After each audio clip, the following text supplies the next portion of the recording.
Assalamualaikum warahmatullahi wabarakatuh dan selamat datang di channel saya semuanya. Untuk pertama-tama izinkan saya memperkenalkan diri terlebih dahulu gitu ya, melalui ya profil singkat saya teman-teman yang sudah saya cantumkan di depan layar ini. Mulai itu dari nama lengkap saya, tempat tanggal lahir saya, alamat saya, dan juga status saya, gitu. Jadi izinkan dulu dari yang pertama, itu nama lengkap. Nama lengkap saya yaitu Habib Putra Faizi. Cuma teman-teman bisa manggil saya Habib gitu ya, karena ini memang panggilan sehari-hari saya gitu loh. Untuk tempat tanggal lahir saya itu saya lahir di Asam Baru pada tanggal 15 Juli tahun 2007 gitu ya. Nah, buat teman-teman nih yang nanya, di mana gitu kan Asam Baru? Jadi Asam Baru ini suatu daerah, teman-teman. Ini ada di Kalimantan. Karena ya memang saya lahirnya di sana gitu ya. Untuk alamat saya sekarang itu saya ngekos, teman-teman, saya ngekos di namanya kos Repsa 1, Jalan Lapas Raya Gang Mangga nomor 32 RT 5 Jati Agung Kabupaten Lampung Selatan Lampung. Mungkin teman-teman seputar ITERA lebih mengenal daerah Belwis lah ya. Ya, kalau orang luar ditanya Belwis nggak ada yang tahu teman-teman. Orang bakal lebih kenalnya lapas atau mungkin airan gitu ya. Nah, untuk status saya sendiri itu saya mahasiswa, teman-teman. Saya mahasiswa di salah satu universitas yang ada di Lampung, yaitu Institut Teknologi Sumatera, atau biasa disebut ITERA. Nah, ya itu tadi ya profil singkat saya, teman-teman. Saya juga nggak mau banyak basa-basi gitu ya. Karena terus terang teman-teman saya ada deg-degan ini buat video ini. Ya perdana sih saya tampil gitu kan, wayahe tampil nang YouTube gitu. Jos tenan lah. Jadi pada video ini gitu ya, saya ingin berbagi dengan teman-teman tentang bidang yang sedang saya pelajari, yaitu teknik instrumentasi dan kontrol proses di industri gitu ya. Nah, melalui presentasi yang saya sampaikan nanti, saya berharap ini akan membantu teman-teman gitu ya, untuk memahami apa itu teknik instrumentasi dan kontrol. Kalau kita singkat TIK aja deh, walaupun TIK itu sebenarnya komputer ya, pokoknya terakhiran komputer lah. Jadi saya akan membahas apa itu TIK gitu kan, mengapa TIK begitu penting, apa saja komponen-komponennya, dan tentunya prospek karir yang mungkin menarik lah buat teman-teman dengerin gitu ya. Jadi ya langsung aja kita ke pembahasannya. Jadi ini judul presentasi yang akan saya bawakan ya teman-teman, yaitu pengenalan teknik instrumentasi dan kontrol proses di industri gitu. Ini saya cuma ingin menampilkan saja, mana tahu teman-teman tadi kurang jelas di slide yang sebelumnya, malah saya tampilkan profil saya gitu kan. Nah, di presentasi ini saya akan memperkenalkan kepada teman-teman semua apa itu dunia teknik instrumentasi dan kontrol yang krusial dalam industri modern gitu. Nanti pada presentasi ini kita akan membahas apa itu definisi, peran, komponen, aplikasi, dan prospek karir di bidang yang cukup menjanjikan ini gitu ya kan. Ya, saya tahu mungkin teman-teman masih asing gitu kan dengan instrumentasi gitu. Kalimat instrumentasi ini mungkin saya yakin lah di beberapa orang, mungkin teman-teman beranggapan instrumentasi itu oh mungkin musik gitu ya. Karena saya sering menjumpai orang itu selalu bertanya, oh teknik instrumentasi itu teknik musik kah gitu kan.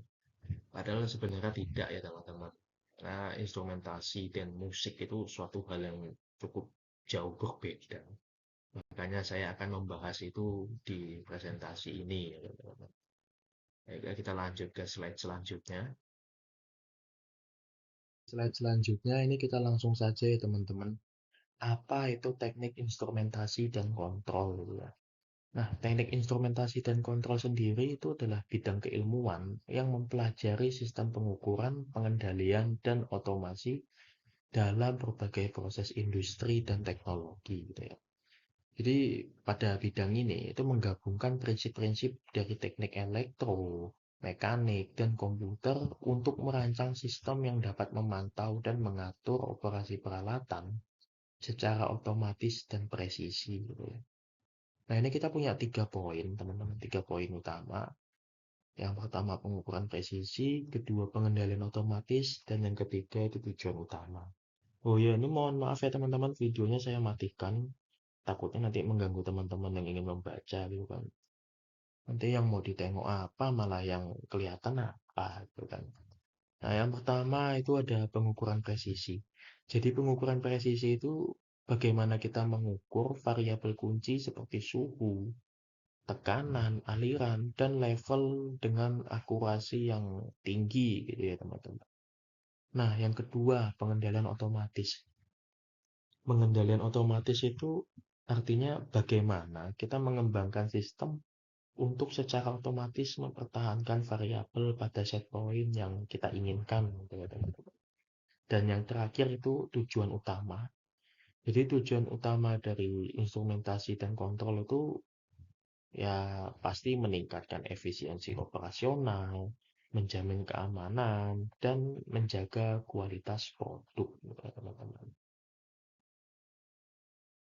Oke, jadi di slide selanjutnya, teman-teman, kita akan membahas peran krusial instrumentasi dan kontrol dalam industri modern.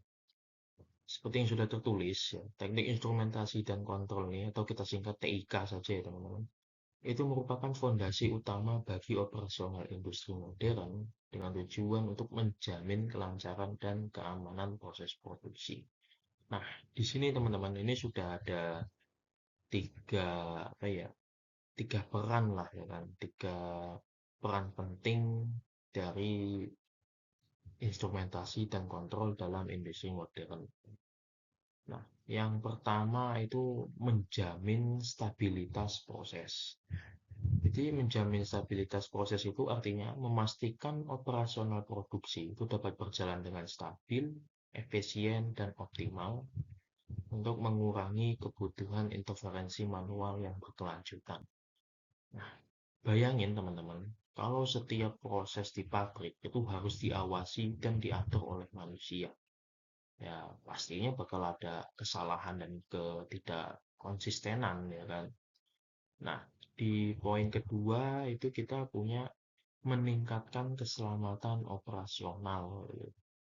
Meningkatkan keselamatan dan operasional itu artinya esensial dalam industri yang memiliki risiko tinggi, seperti minyak dan gas atau mungkin kimia. Di sini itu TIK ini berperan vital dalam mencegah insiden dan melindungi personel. Personel ini maksudnya apa ya, karyawan lah gitu ya teman-teman. Jadi melindungi karyawan-karyawan ini dari hal-hal yang tidak dapat kita tebak lah kapan terjadinya, entah itu kecelakaan atau apa ya. Nah, yang poin ketiga itu ada mendorong otomatisasi dan produktivitas.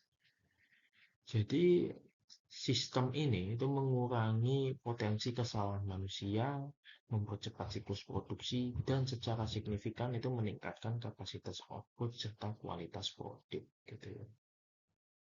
Jadi teman-teman TIK ini tidak hanya teknologi tambahan ya.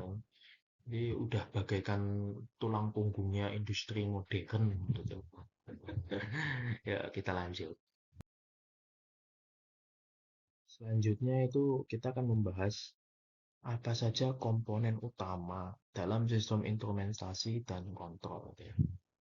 Jadi untuk merancang dan memelihara sistem instrumentasi dan kontrol ini yang efektif, kita harus penting untuk memahami setiap elemen yang membentuknya. Oke. Jadi di sini kita punya 4 komponen utama. Yang pertama itu sensor, kedua itu pengontrol, habis itu yang ketiga itu kita punya aktuator, dan yang keempat itu kita punya sistem SCADA dan PLC gitu ya. Nah, komponen yang kita akan bahas pertama kali ya komponen pertama itu ada sensor dan transducer gitu. Jadi sensor dan transducer ini bisa disebut itu sebagai indera sistem yang mana komponen ini itu mengukur variabel fisik seperti suhu, tekanan, dan aliran dan mengubahnya menjadi sinyal listrik yang dapat diolah. Jadi ibaratnya sensor dan transducer ini seperti mata dan telinga kita, teman-teman. Sensor itu adalah cara sistem melihat dan merasakan apa yang terjadi di lapangan. Ya. Dan yang komponen kedua, itu kita punya pengontrol atau controller. Nah, kalau pengontrol atau kontrol ini fungsinya sebagai otak sistem, teman-teman. Yang mana pengontrol ini menganalisis data dari sensor dan membuat keputusan untuk menjaga proses tetap pada set point yang diinginkan. Ya. Nah, yang ketiga itu kita punya aktuator. Nah, kalau aktuator ini diibaratkan seperti otot, teman-teman. Otot yang dimiliki oleh sistem. Aktuator sendiri itu bekerja dengan cara menerima perintah dari pengontrol untuk melakukan tindakan fisik seperti membuka atau menutup katup atau mungkin juga mengubah kecepatan motor atau dinamo gitu ya teman-teman ya. Dan yang komponen terakhir itu kita punya sistem SCADA dan PLC. Nah, sistem SCADA dan PLC ini itu adalah pusat saraf ya teman-teman dan komando sistem yang memungkinkan pemantauan, akuisisi data, dan pengendalian proses industri dari jarak jauh secara otomatis. Kesimpulannya teman-teman, dari keempat komponen ini itu saling bekerja sama. Ya, ibarat apa ya? Ibarat orkestra yang harmonis lah gitu loh. Untuk menjalankan proses industri gitu ya, bukan untuk musik. Beda.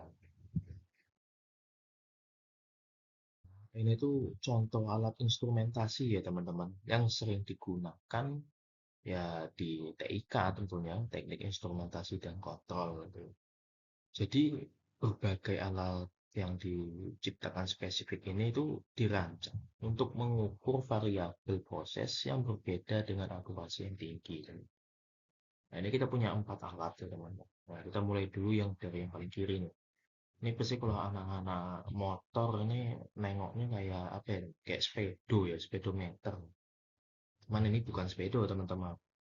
Walaupun ya memang fungsinya sama sih. Jadi fungsinya itu untuk mengukur laju, aliran cairan atau gas dalam pipa. Nah, pipa ini pipa lagi kan.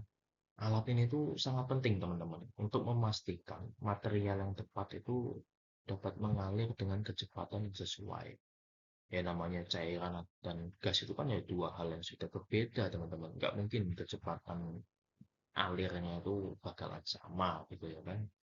Dan yang kedua, ini kita punya thermocouple NRTD. Ini bukan korek ya teman-teman, walaupun bentuknya kayak korek apa sih sebutan itu. Korek yang tes udu, udu itu. Jadi thermocouple dan RTD ini itu fungsinya untuk mengukur suhu dengan mengubah energi panas menjadi sinyal listrik. Karena dalam banyak proses industri, suhu itu adalah parameter kritis yang mana harus dikontrol dengan ketat. Nah, yang ketiga, ini namanya pressure transmitter. Ini kalau teman-teman perhatiin baik-baik, bentukannya itu mengingatkan saya. Ini mengingatkan saya dengan stopwatch. Ya. Jadi kalau zaman saya SD dulu itu ada stopwatch yang biasa dipegang guru olahraga itu kalau dipencet dia langsung berapa detiknya gitu loh teman-teman. Nah ini mirip nih teman-teman. Fungsinya apa nih? Pressure transmitter. Pressure transmitter itu fungsinya untuk mengubah tekanan menjadi sinyal elektrik untuk pemantauan. Jadi tekanan yang tidak tepat itu bisa berbahaya atau merusak kualitas produk teman-teman. Dan yang terakhir ini kita punya namanya level sensor. Jadi fungsinya level sensor sendiri itu untuk memantau dan mengukur ketinggian cairan atau bahan padat dalam wadah. Nah, jadi penting ya teman-teman ya untuk inventory kontrol dan keamanan proses. Nah, ini tadi ya contoh-contoh alat yang sering digunakan. Ini nggak semua teman-teman, masih banyak lagi sebenarnya. Cuman ya kita ambil 4 contoh saja. Selanjutnya kita akan mencari tahu proses kerja sistem kontrol otomatis. Nah, di sini nih kita harus memahami bagaimana sistem kontrol otomatis itu bekerja melalui siklus umpan balik yang konstan sangat penting untuk menjaga stabilitas dan efisiensi proses industri. Jadi teman-teman, dalam proses kerja sistem kontrol otomatis itu ada 4 tahapan. Yang pertama itu di sini itu adalah sensor mendeteksi variabel proses. Artinya apa? Artinya itu sensor itu membaca kondisi aktual yang ada di lapangan. Data-data yang didapatkan itu langsung dikirim ke pengontrol. Nah, pengontrol pun akan langsung apa ya, menganalisis, ya, langsung dipindah di sini. Jadi pengontrol itu akan menganalisis dan membuat keputusan gitu ya. Membuat keputusan. Jadi sistem di sini itu akan membandingkan kondisi aktual dengan yang diinginkan. Sebelum akhirnya data-data tersebut dipindahkan lagi ke aktuator. Nah, aktuator ini fungsinya apa? Jadi aktuator ini akan mengoreksi kembali hasil yang apa ya, data lah ya, data yang sudah dianalisis dan sudah diputuskan oleh pengontrol gitu. Setelah dikoreksi, data itu akan kembali lagi ke sini, ke sensor. Dan kejadiannya akan terus berulang, berulang, berulang, dan terus berulang. Pokoknya sampai kapanpun ya akan terus seperti ini. Gitu ya. Nah, contohnya apa? Jadi, misal ya teman-teman kalau mana tahu ya orang kaya atau anak sugih ya, di rumahnya ada termostat ya. Ini contoh nyatanya ini termostat di rumah Anda adalah contoh sederhana sistem otomatis. Jadi, semisal teman-teman semua orang kaya itu biasanya ada rumah yang memiliki termostat. Fungsinya apa? Jadi termostat ini tuh fungsinya untuk menyesuaikan suhu dalam rumah. Misal di luar panas nih, ya. Nah, termostat ini secara otomatis akan melakukan apa ya? Pendinginan lah. Entah itu menyalakan AC, kipas, atau mungkin membuka ventilasi udara gitu ya kan. Dan kebalikannya, ketika cuaca mungkin hujan, hujan terus menerus selama 3 hari berturut-turut hujan, ya kan. Atau mungkin kalau di luar-luar negeri badai salju, ya kan. Nah, termostat ini pun ya secara otomatis akan mendeteksi, oh di luar sedang dingin, jadi ya dalam rumah harus saya buat terasa lebih hangat gitu. Inilah contoh nyata penerapan apa ya, proses kerja sistem kontrol otomatis lah. Jadi teman-teman, ini mata kuliah dan keahlian yang harus dipelajari ya. Semisal teman-teman ingin memperdalam lah, ingin memperdalam tentang apa, instrumentasi dan kontrol ini. Jadi apa, instrumen bidang ini ya, bidang instrumentasi dan kontrol ini tuh membutuhkan kombinasi pengetahuan teoritis dan keterampilan praktis yang kuat. Ya. Nah, ini mata kuliahnya ini kalau teman-teman kuliah ya, jadi disarankan ada ya beberapa ada banyak lain ya, ada 1, 2, 3, 4, 5. Yang pertama itu ada sensor dan transducer lanjut. Yang kedua itu ada sistem kontrol digital dan analog. Ketiga ada pemrograman PLC MDCS gitu kan. Keempat ada otomatisasi proses industri, dan yang terakhir itu ada microcontroller controller and IoT industri gitu. Nah, terus apa keahlian yang teman-teman butuhkan gitu ya untuk bisa apa ya, bisa sejalan lah dengan bidang politik ini tadi. Yang pertama itu teman-teman harus memiliki keahlian kalibrasi dan pemeliharaan alat.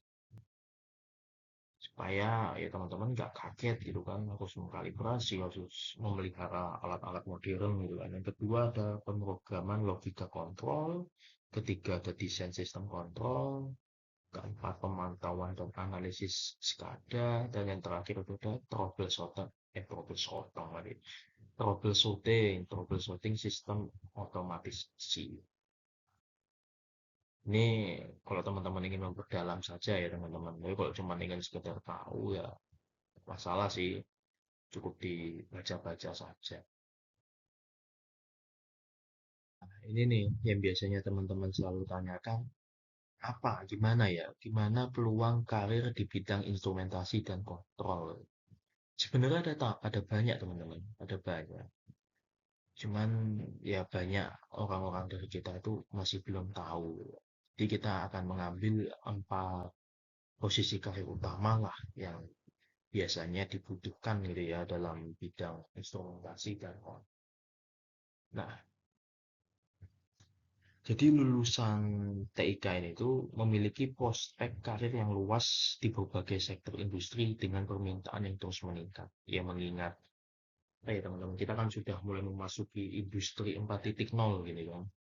Jadi apa-apa ya kalau bisa udah serba otomatis dan sudah dibantu dengan AI gitu. Nah, jadi di posisi pertama ini kita punya namanya engineer control process. Apa engineer control process itu? Tugas dari dia ini itu yang pertama merancang, kedua mengimplementasikan, dan yang terakhir itu mengoptimalkan sistem kontrol. Itu tugas dari engineer kontrol proses. Nah, yang kedua, kita punya spesialis instrumentasi. Tugasnya apa? Ya, memilih, memasang, dan mengkalibrasi instrumen pengukuran. Itu tugas dia. Dan yang ketiga, itu kita punya automation engineer. Tugasnya apa? Ya, mengembangkan solusi otomatisasi menggunakan PLC, robotika, dan lain-lain. Nah, yang terakhir itu kita punya namanya teknisi SCADA atau DCS. Tugasnya apalagi gitu ya, kan? Tugasnya gitu. Jadi tugasnya dia ini mengoperasikan, memantau, dan memecahkan masalah pada sistem kontrol. Lalu peluangnya ini dalam bidang industri di mana saja gitu ya kan? Ada banyak, ada manufaktur, minyak dan gas, pembangkit listrik, pertambangan, farmasi, kimia, bahkan sampai makanan dan minuman. Itu masih membutuhkan ya ini bidang instrumentasi dan kontrol ini teman-teman. Menariknya ya teman-teman ya, menariknya dari bidang ini itu hampir hampir semua industri besar itu membutuhkan keahlian inilah nih, keahlian atau karir, empat karir inilah yang sangat-sangat dibutuhkan. Makanya peluang kerjanya juga ya sangat luas bidang instrumentasi dan kontrol. Selanjutnya kita akan membahas perkembangan teknologi terkini dalam teknik instrumentasi dan kontrol ya. Jadi dunia teknik instrumentasi dan kontrol ini itu terus berinovasi teman-teman. Untuk apa? Untuk mengadopsi teknologi mutakhir untuk menciptakan sistem yang semakin cerdas, efisien, dan adaptif. Nah, di sini kita akan ada apa ya? Ada empat perkembangan utama lah yang disebutkan. Yang pertama ada Internet of Things atau IoT gitu kan, IoT industri. Yang kedua sistem kontrol cerdas dan AI. Ketiga robotika dan otomatisasi lanjut. Dan yang terakhir ini nggak kelihatan ya teman-teman. Tapi kalau saya ini terlihat ini namanya digital twin dan simulasi. Nah, kita mulai dulu dari yang paling pertama itu Internet of Things IoT dalam industri. Jadi IoT industri itu adalah integrasi sensor pintar ya, dan perangkat terhubung untuk memfasilitasi pemantauan real time dan kontrol proses yang lebih akurat dan efisien. Nah, itu Internet of Things gitu teman-teman. Terus yang kedua, sistem kontrol cerdas dan AI. Jadi fungsinya dia ini teman-teman itu pemanfaatan algoritma kecerdasan buatan untuk optimasi operasional, penerapan pemeliharaan prediktif, dan otomatisasi pengambilan keputusan. Yang ketiga, robotika dan otomatisasi lanjut. Nah, robotika dan otomatisasi lanjut itu peningkatan adopsi robot kolaboratif dan sistem otomasi yang lebih fleksibel atau mendorong efisiensi dan keamanan di lingkungan produksi. Dan yang terakhir itu digital twin dan simulasi, itu pengembangan model virtual dari proses fisik memungkinkan pengujian, estimasi, dan pelatihan yang realistis sebelum implementasi di dunianya. Nah, semua teknologi ini teman-teman, ini menunjukkan bahwa teknologi teknologi lagi. Iya, teknologi terkini dalam TIK itu terus berkembang dan selalu ada inovasi-inovasi baru. Ini kita sudah sampai di penghujung PPT, teman-teman. Yang mana isinya itu kesimpulan mengapa teknik instrumentasi dan kontrol itu sangat penting. Ini ngomong kenapa kontrolnya ada dua nih. Maaf ya teman-teman nih, saya buatnya mungkin agak ngantuk karena malam gitu kan. Jadi kontrolnya tidak sengaja kepencet dua. Nah, jadi teknik instrumentasi dan kontrol ini bukan hanya sebuah disiplin ilmu ya teman-teman semua, tetapi fondasi kesuksesan industri modern. Nah, tiga ini teman-teman itu alasan ya, mengapa teknik instrumentasi dan kontrol itu sangat penting gitu. Yang pertama itu kunci keberhasilan industri. Apa maksudnya? Jadi teknik instrumentasi dan kontrolnya itu sebuah pilar utama untuk mencapai efisiensi, keselamatan, dan kualitas produk yang diungguli. Itu alasan pertama mengapa bidang itu sangat penting. Yang kedua, bidang yang berkembang. Artinya apa? Terus berinovasi dengan teknologi maju, menawarkan peluang karya yang luas dan menjanjikan. Nah, ini alasan kenapa apa ya teknik instrumentasi dan kontrol ini ya cukup menjanjikan lah untuk di bagian peluang kerjanya gitu kan. Karena dia terus berkembang dan berinovasi dengan teknologi-teknologi maju. Nah, yang ketiga, investasi masa depan. Berinvestasi pada SDM dan teknologi instrumentasi adalah investasi strategis untuk masa depan industri yang berkelanjutan. Ini alasan ketiga kenapa teknik instrumentasi dan kontrol itu sangat penting. Jadi dari presentasi hari ini ya teman-teman, ya saya berharap lah kalian bisa melihat bahwa TIK ini bukan sekedar teknologi, gitu kan, bukan hanya tentang teknologi, tapi tentang bagaimana kita membangun masa depan industri yang lebih baik gitu. Kayaknya itu aja sih teman-teman yang bisa saya sampaikan di presentasi saya hari ini gitu kan. Dan ya ini maaf ini malah saya nggak nyalain kamera, saya lupa. Ntar begitu sudah mulai nggak bisa di pause lagi ya teman-teman, nggak bisa dihidupkan. Ya maaf sih ya pertama kali pakai PowerPoint ya teman-teman. Ya, sebagai mahasiswa lah yang sedang mempelajari bidang ini, sedang tahap mempelajari ya saya berharap sharing ini itu bermanfaat untuk teman-teman yang ingin mengetahui lah tentang apa itu TIK gitu ya. Walaupun saya sendiri mungkin penjelasannya masih muter-muter aja teman-teman, masih kurang jelas lah penjelasan saya. Ya kalau video ini sekiranya membantu ya teman-teman kalau mau ngasih like ya monggo, tapi nggak dikasih juga ya nggak apa-apa. Santai aja teman-teman. Teman-teman ya jangan ragu untuk bertanya di kolom komentar kalau ada yang ingin didiskusikan lebih lanjut.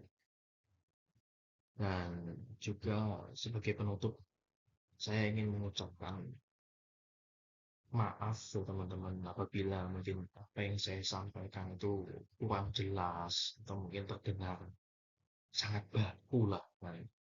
Malah jadinya nggak enak gitu buat didengar. Ya, mungkin itu saja teman-teman yang ingin saya sampaikan. Kurang lebihnya saya mohon maaf sekali lagi. Saya ucapkan terima kasih banyak. Kalau begitu saya tutup. Wassalamualaikum warahmatullahi wabarakatuh. Dan sampai jumpa di video selanjutnya ya teman-teman. Tapi ya saya harap di video selanjutnya saya akan jauh lebih baik dari ini sekarang. Terima kasih.